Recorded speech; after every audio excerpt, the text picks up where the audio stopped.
Welcome to the Rim Break Rodeo. We hope this video helps. You already have your slide. Click the specific text box to begin.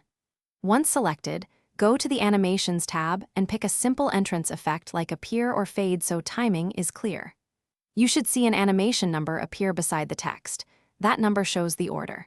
Make sure to keep the effect minimal for readability, and if you have grouped items, ungroup or select a placeholder to avoid animating everything at once. Once you have effects applied, open the animation pane so you can manage each element. Click an animation and change its start option to on click. This makes the text appear when you advance the slide.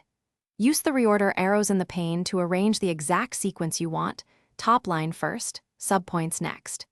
If you need finer control, expand the animated group and set individual words or lines to appear separately for emphasis.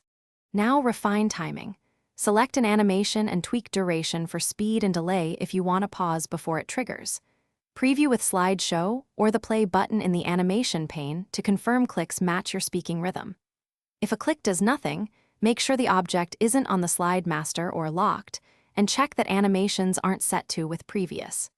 Finally, save a copy before big changes so you can revert if sequencing breaks. Thanks for watching. Consider subscribing if we helped you.